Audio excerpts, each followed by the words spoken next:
Prof bisa menyampaikan sedikit masukannya terkait dengan peran wali santri di era new normal pesantren ini. Pada pemateri kedua, Dr. Haji Muhammad Kana Sutrisna, saya persilakan. Assalamualaikum warahmatullahi wabarakatuh. Ada sebuah ungkapan, al-insanu bitafkir, wallahu bitakdir. Manusia boleh punya banyak rencana, tapi ternyata Allah belum merestui dengan yang namanya penggunaan laptop. Ya. Jadi sebelum saya mulai, saya mau mengaturkan mohon maaf yang sebesar-besarnya karena slide-nya belum saya bisa munculkan, tapi mudah-mudahan walaupun dengan keterbatasan, walaupun dengan kondisi yang ada, tidak mengurangi yang penting tetap semangat, materi tentang esensi yang disampaikan. Judul yang disampaikan adalah tentang bagaimana peran wali santri untuk mendukung proses new normal pesantren, bagaimana protokol pelayanan adaptif di masa new normal. Baik, yang saya hormati Bapak Kiai Haji Dr. Manarul Hidayat MA selaku pengasuh Pondok Pesantren Al-Manar Azhari. Kemudian Bapak Dr. Haji Muhammad Makhi Zamzami MA RS Ketua Satgas NU Peduli C19 PBNU. Yang saya hormati pemateri yang pertama yaitu Ibu Hajah Dr. Ines Mandalawangi. Nah, ini kayaknya orang Sunda kayaknya nih. Kemudian yang keempat Ketua Satgas COVID-19 Ponpes Al-Manar Azhari yaitu Gus H. Yusron Hamdi SHI MPD, dan juga seluruh santri, baik santriwati, santriwan, dan juga para wali santri yang saya hormati. Puji syukur kehadirat Allah Subhanahu wa taala atas limpahan karunia, kesempatan, dan mudah-mudahan karunia, nikmat, kesempatan yang Allah curahkan bil khusus nikmat iman dan Islam, sehingga dengan nikmat-nikmat yang Allah curahkan ini membuat kita tetap semangat, tetap optimis, tetap terus melakukan aktivitas yang mudah-mudahan Allah meridhoi, mudah-mudahan Allah memudahkan segala apa yang menjadi niat dan hajat kita. Insya Allah, amin. Amin ya rabbal alamin. Kenapa kok new normal itu harus ada? Dan apa itu new normal? Tapi sebelumnya saya ingin menyampaikan bahwa yang namanya COVID-19 ini yang disebut dengan pandemi, ya, wabah ini sebetulnya sebelum adanya COVID-19, bahwa sejarah mencatat bahwa ini adalah virus ataupun penyakit yang terjadi siklusnya per 100 tahun.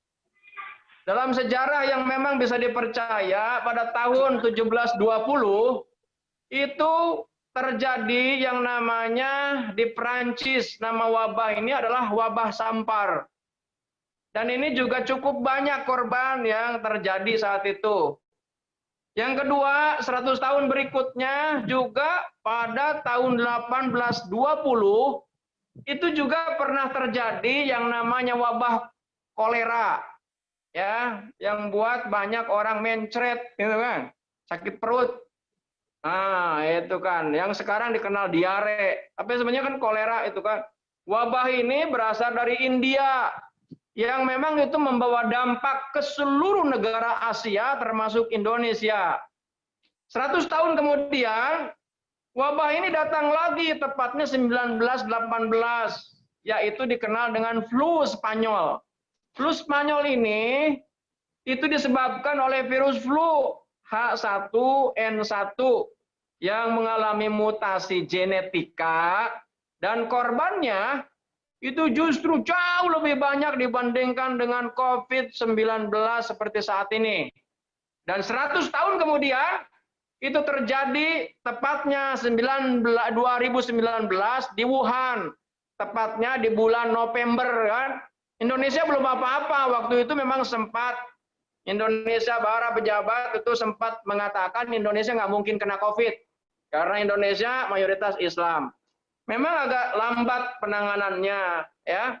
Tapi memang kita nih nggak bisa menyalahkan siapapun yang kemudian COVID ini menyebar ke seluruh dunia tanpa terkecuali Indonesia.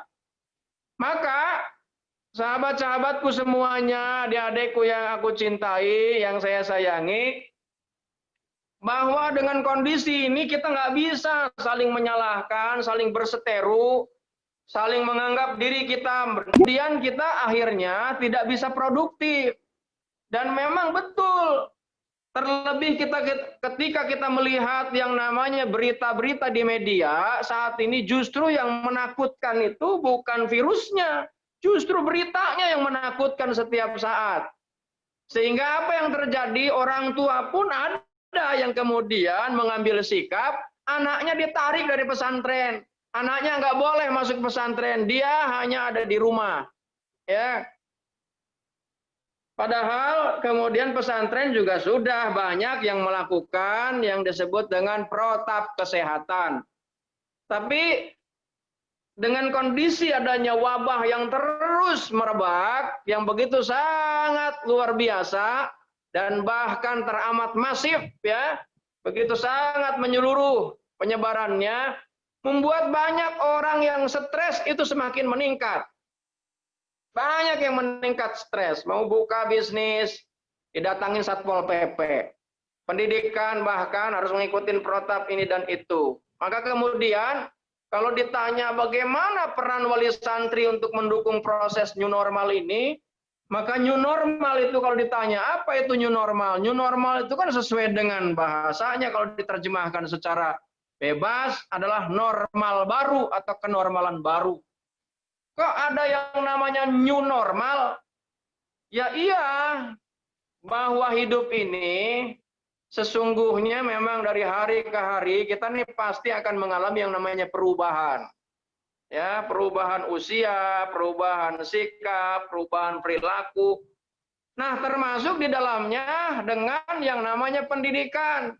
Dan kita harus memahami juga dan harus kita ketahui juga, khususnya para orang tua yang memang anaknya berada di pesantren, walaupun saya yakin sudah tahu bahwa perbedaan antara pesantren dengan pendidikan umum. Ya. Kenapa? Ini kan penting sehingga orang tua ikut berperan serta dalam menghadapi proses new normal. Tujuannya new normal ini adalah untuk memutus mata rantai agar COVID-19 ini yang sampai saat ini belum ada obatnya, virusnya, maka salah satu strategi jitu yang dilakukan berdasarkan hasil riset para ahli medis termasuk WHO, maka salah satunya adalah dibuatlah yang disebut dengan konsep new normal. Ya. Tentu ada protokol-protokol yang tadi sudah disampaikan oleh Ibu Dokter Ines tadi kan sudah disampaikan bagaimana kita menjaga ini dan itu. Tapi kita ini harus kenalin juga yang namanya pesantren itu sebetulnya seperti apa sih pendidikannya. Karena ada orang tua yang memang juga tidak mengalami atau tidak mengenyam pendidikan di pesantren, hanya mendengar saja, anaknya yang nyantren, gitu kan. Ada juga orang yang memasukkan pesantren itu karena anaknya ingin baik. Anaknya bandel di rumah dimasukin ke pesantren, bukan tambah benar, malah tambah masalah. Kenapa? Nggak diawasin orang tua. Ya. Apalagi ketika pesantren kemudian itu menerapkan aturan yang ketat, aturan yang betul-betul diterapkan dengan kedisiplinan, ada orang tua yang tidak terima. Sebagaimana saat ini terjadi viral juga ya tentang kejadian bahwa anak santri yang kemudian disakiti oleh seniornya, ya kan, dibully oleh seniornya. Itu mungkin karena memang yang membuli yang memang sebelumnya memang sudah di rumahnya bebas gitu kan. Harapan orang tua memasukkan pesantren untuk menjadi baik. Terlebih kalau pesantrennya kemudian kalah dengan yang namanya power yang dimiliki oleh orang tua, kalah dengan power oleh anak santrinya, maka yang sudah pesantren nggak bisa ngapa-ngapain kecuali nurut sama santri. Ya. Nah, sebab itulah ini khususnya untuk para wali santri bahwa pendidikan di pesantren itu sangat berbeda jauh dengan pendidikan umum. Makanya pemerintah membolehkan pesantren dibuka, pendidikan umum sampai saat ini masih ditutup. Kenapa? Karena kurikulum pendidikan yang diberlakukan di pesantren itu berbeda dengan pendidikan umum. Selain dia melakukan kurikulum sesuai dengan aturan pemerintah, ada juga pesantren yang memang sama sekali tidak. Juga dia memiliki yang namanya kurikulum pesantren khusus, ya. Ya ada ngaji kitab, ada ngaji ini segala macam ya, karena saya pengalaman di pesantren. Yang kedua, di pesantren ini bahwa kegiatan belajar pesantren lebih padat dibandingkan dengan sekolah umum. Yang tentu tadi kalau ya dikaitkan dengan imunitas sebagaimana yang disampaikan oleh Dr. Ines tadi, bahwa namanya ketika istirahat kurang, imunitas itu pasti akan berkurang. Ya, akan turun. Terlebih kalau misalnya konsumsi makanan yang dikonsumsi oleh santri yang mungkin kalau di rumah agak ketat diawasi oleh orang tuanya. Nah, kalau di pesantren misalnya dia apalagi kalau para asatidnya itu kalah sama santrinya, akhirnya dikendalikan oleh santrinya, ya sudah bebas, gitu kan. Kecuali memang di pesantrennya itu begitu sangat ketat. Sehingga memang nggak boleh jajan, nggak boleh keluar, nggak boleh ketemu siapapun, ya.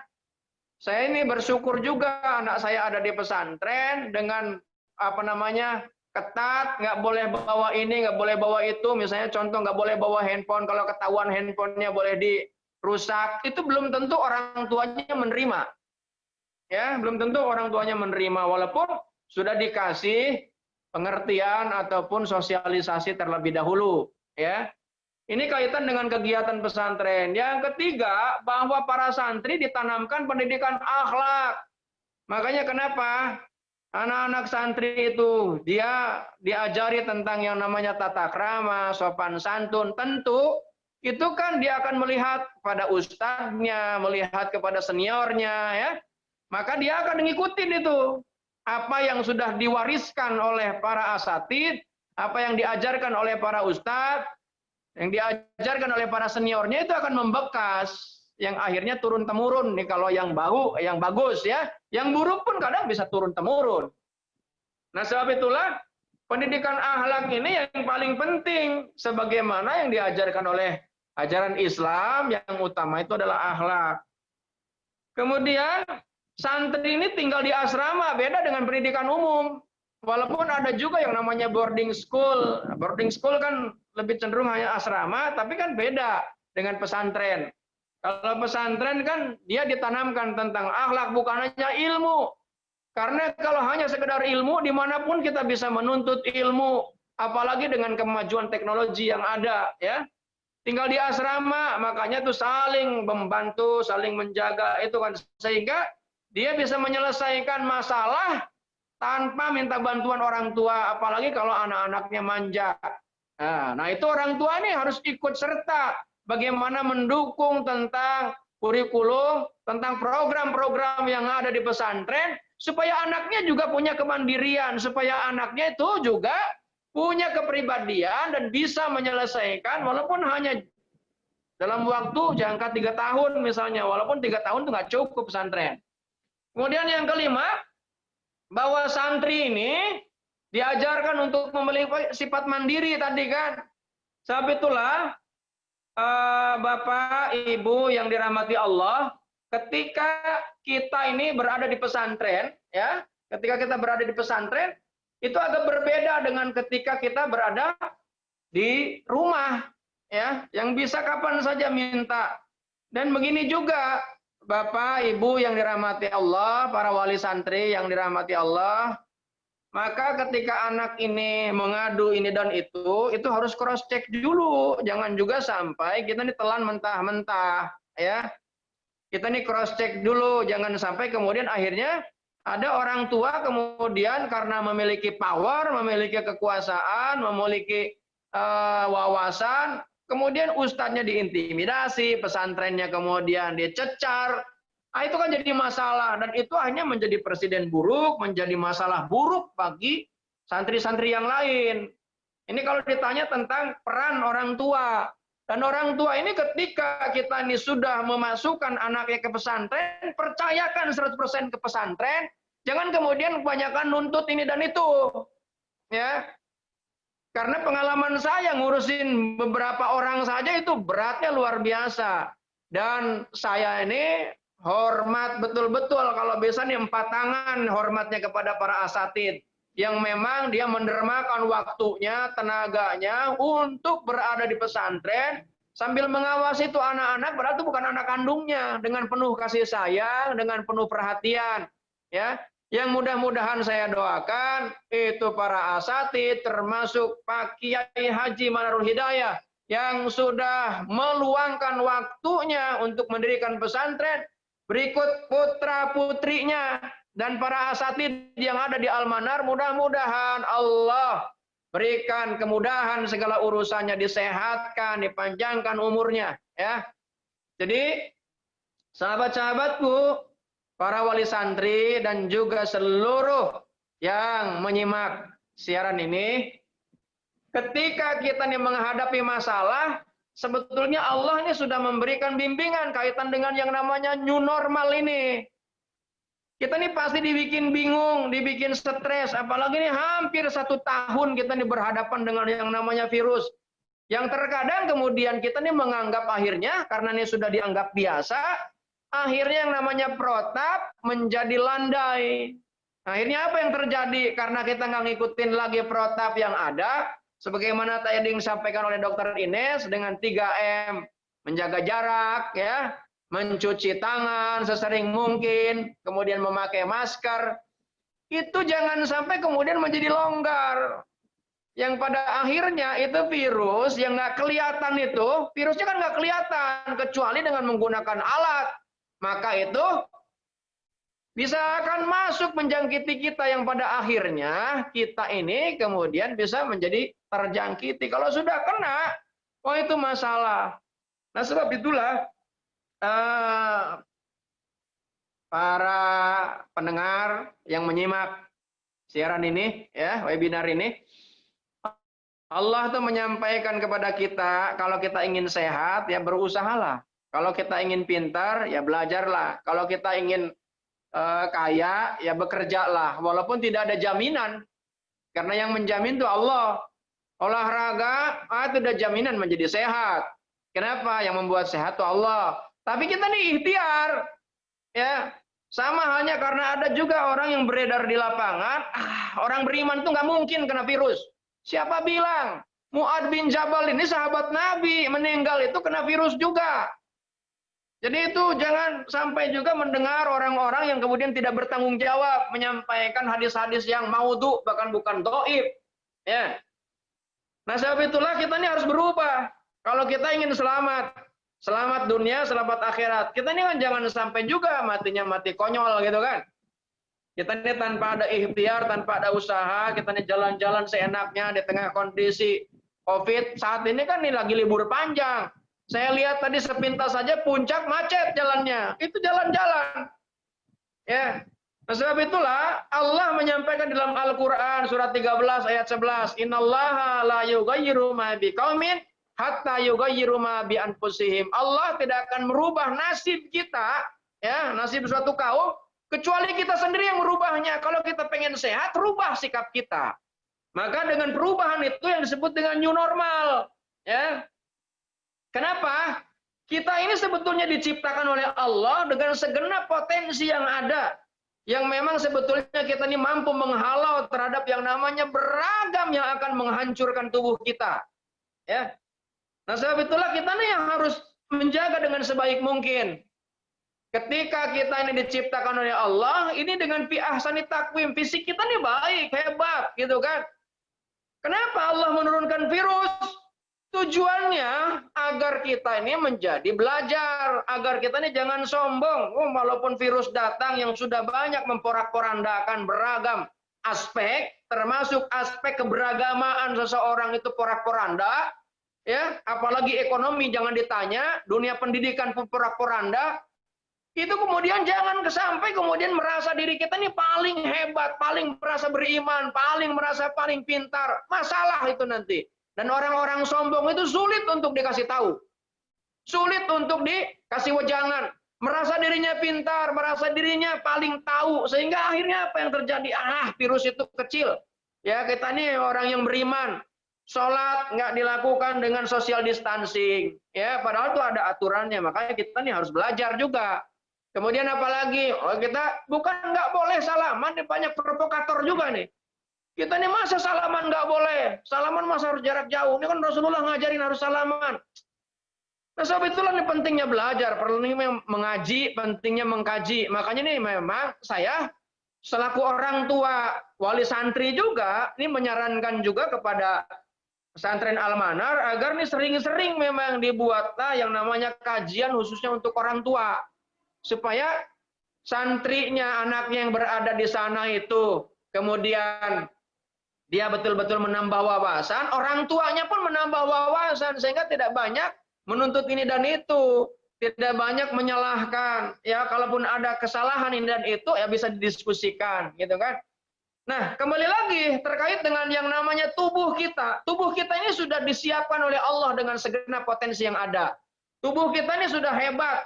Yang disebut dengan fi ahsani takwim ini, selain fisik yang terlihat dengan lengkap, ya, yaitu panca indera kita bisa kelihatan, tubuh kita bisa kelihatan, ada yang sebetulnya di dalam yang memang fi ahsani takwim yang disebut dengan hormon penangkal beragam yang akan menghancurkan diri kita. Apa hormon-hormon tersebut? Sebetulnya Dokter Ines saya yakin lebih tahu gitu kan. Ada yang namanya hormon dopamin, ada namanya hormon oksitosin, ada yang namanya hormon serotonin, ada namanya hormon endorfin. Hormon-hormon ini diberikan oleh Allah agar kita ini tetap imun, agar tetap kuat. Ya, tanpa hormon yang diberikan oleh Allah, mau sehebat apapun kita disuplai untuk dimasukkan vitamin agar imunitas kita kuat, nggak akan bisa. Maka tadi sebetulnya betul yang disampaikan oleh Dokter Ines. Makan dijaga, ya, pola istirahat dijaga. Ini new normal nih, ya, new normal harus dijaga. Orang tua harus ikut mendukung juga anaknya, ya. Jangan sering-sering ditelepon, jangan sering-sering ditengok juga, ya.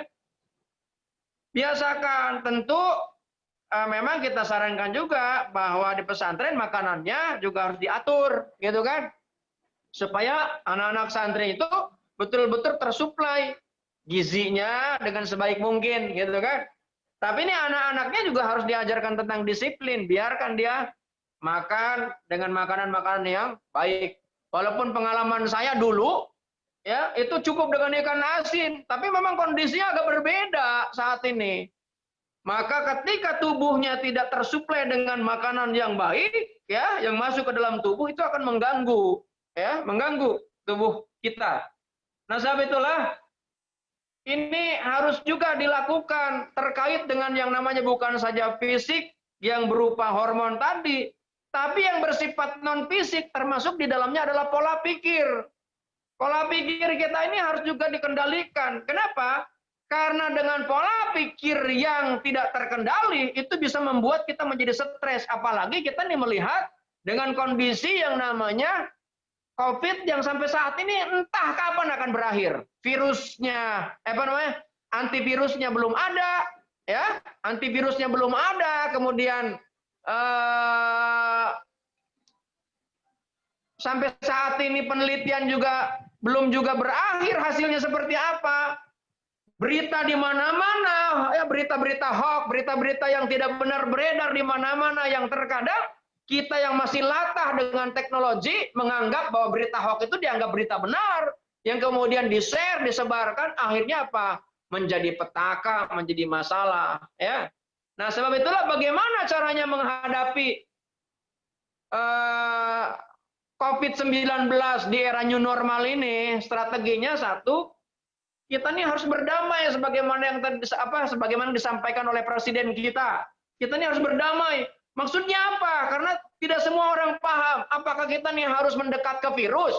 Oh, enggak begitu. Berdamai itu adalah pola pikir.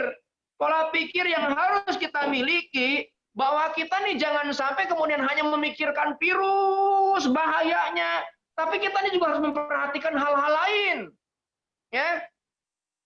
Kenapa? Karena lihat kalau di dalam ayat suci Al-Qur'an surat kedua ayat 61, Allah menyampaikan kepada kita kaitan dengan kenapa ini Allah menurunkan yang namanya wabah ini. A'udzubillahi minasyaitonirrajim. Bismillahirrahmanirrahim. Wa duribat 'alaihim dhillatu wal maskanatu wa ba'u bi ghadabin minallah. Dzalika bi annahum kanu yakfuruna bi ayatillah wa yaqtuluna an-nabiyina bi ghairi haqq. Dzalika bima asaw wa kanu ya'tadun. Jadi Allah ini menurunkan musibah paling tidak ada 4 hal penyebabnya. Yang pertama adalah yaitu kanu yakfuruna bi ayatillah. Jadi bisa jadi kalau dalam perspektif atau dalam pandangan Al-Qur'an bahwa ini wabah kenapa diturunkan oleh Allah, banyak manusia saat ini sudah lagi mengingkari ayat-ayat Allah, dan ayat-ayat Allah itu kan banyak, bukan saja yang tertulis di dalam kitab suci Al-Qur'an, tapi juga ayat-ayat yang bertebaran di alam semesta. Kita melihat berita yang harusnya kita saring dulu, harus kita cross check dulu, itu justru kita main sebarkan saja. Akhirnya apa? Ya sudah jadi masalah. Yang kemudian apa? Wayak tulunan nabi-nabi ghairi haq. Membunuh para nabi. Kita ini maksudnya apa membunuh para nabi? Kita kan tidak hidup di zaman nabi. Ya, yang tertinggal adalah ajarannya. Ajaran para nabi yang saat ini yang ditinggalkan saat ini dibunuh oleh kita. Ya, oleh kita sendiri. Akhirnya apa? Ya sudah, kita ini imunitasnya menjadi terganggu. Ya kan, Nabi nggak mengajarkan kita merokok. Ya, Nabi nggak mengajarkan kita makan menggunakan tangan kiri, kita makan menggunakan tangan kiri. Nabi mengajarkan mulai makan sebelum lapar. Kita makan setelah lapar, bahkan laparnya memuncak, dan berhenti makan sebelum kenyang. Kita nih kalau belum sampai ke tenggorokan itu terus kita makan. Akhirnya apa? Obesitas. Olahraga kurang, makan banyak. Akhirnya apa? Obesitas. Ketika obesitas, maka imunitas pasti akan turun. Ya. Kemudian apa lagi? Ajaran Nabi. Banyak ajaran-ajaran Nabi yang diajarkan dan ditinggalkan. Dan kemudian dibunuh. Yang akhirnya memang turun masalah. Kemudian apa lagi? Yang menjadi penyebab? Dzalika bima asau, apa itu? Karena perbuatan durhaka. Banyak orang yang kemudian anak melawan sama orang tua bahkan diperlakukan sebagaimana pembantu. Ya. Tidak santun. Makanya nih anak-anak santri, hormatilah orang tuamu. Dengan cara apa menghormatinya? Anda belajar dengan sebaik mungkin, jangan kecewakan, jangan bikin masalah di pesantren, jangan sampai bikin malu orang tua. Ya. Itu lakukan dengan sebaik mungkin. Anda di sana beri hormat para ustadz. Anda walaupun ilmunya sedikit, kalau Anda mendapatkan keberkahan dari Allah melalui perantaraan akhlak ya yang diberlakukan kepada guru-guru yang mengajari Anda, maka Anda akan mendapatkan keberkahan. Pengalaman saya ketika berpesantren, saya ini memang tukang mijitin ustadz, tukang mijitin kiai. Ilmunya nggak banyak yang saya miliki. Dan apa yang terjadi? Berkah. Berkah itu terus bertambah kebaikan. Nggak usah menentang. Ya, saya ini bukan ngajarin kalian nggak boleh bertanya, ya, nggak boleh mendebat, nggak boleh berdiskusi. Tapi ini jangan lakukan dengan cara yang kasar. Hormati ustadz. Ya, itu anak-anakku yang baik. Supaya nanti ilmu Anda keluar dari pesantren ini, ilmunya berkah. Apa artinya ilmu tinggi, ilmu luas, ilmu banyak kalau Anda tidak memiliki moralitas, tidak memiliki akhlak? Nggak ada artinya itu ilmu. Bahkan hasil riset oleh orang-orang di luar Islam, ternyata bahwa keilmuan yang dipelajari oleh otak kiri kita, ini kontribusinya hanya 10-20%. Selebihnya adalah akhlak kita. Itulah kecerdasan emosi dan spiritual. Maka Anda lakukan dengan sebaik mungkin. Jangan sampai kita menjadi orang yang durhaka gara-gara ini guru kita ini nggak ridho dengan apa yang kita lakukan. Ya, misalnya guru menyentil Anda, gitu, dilaporkan ke orang tua melebih-lebihkan. Itu namanya adu domba namanya. Janganlah lakukan. Sudah nikmatin saja di sana. Kalau pakai rotan, udah nikmatin, nggak pakai lapor sama orang tua. Dan insya Allah rata-rata jadi itu. Kemudian yang keempat, kata Allah, bahwa penyebab turunnya bencana itu karena banyak manusia yang sudah keterlaluan, ya. Wa kanu ya'tadun, melampaui batas. Ya, keterlaluan. Punya anak ditaruh di pesantren nggak diperhatikan sama sekali, ya. Mohon maaf, bayaran terbengkalai, ya. Anak-anak tidak diperhatikan terhadap yang namanya disiapkan, ya. Jadi peran orang tua itu penting. Karenanya ini kalau ditanya tentang bagaimana protokol adaptif, kita ini manusia adalah makhluk yang adaptif. Dalam hal apapun termasuk dalam pelayanan, kita ini bisa beradaptasi dan manusia adalah makhluk yang paling cepat beradaptasi. Ya, dengan kondisi apapun. Manusia ini adalah makhluk yang paling cepat beradaptasi. Kecuali memang pola pikir, ya, pola pikir yang memang tidak baik. Makanya ketika kita pola pikirnya nggak baik, apa yang terjadi? Pasti masalah. Apa masalahnya? Sakit kepala, diabetes, tensi darah meningkat, tidur jadi susah, bahkan bisa stroke, obesitas, asma, depresi, penuaan dini, mudah terinfeksi, penyakit jantung, lambung. Banyak itu penyakitnya kalau pola pikirnya negatif. Ya, prejudice saja, prasangka buruk saja. Maka kita nih, peran orang tua itu turunkan prasangka-prasangka buruk sama pesantren, atau pesantren juga sama turunkan prasangka buruk sama orang tua. Itu kalau itu terjadi, maka frekuensi positif itu pasti akan terjadi. Terima kasih. Assalamualaikum warahmatullahi wabarakatuh.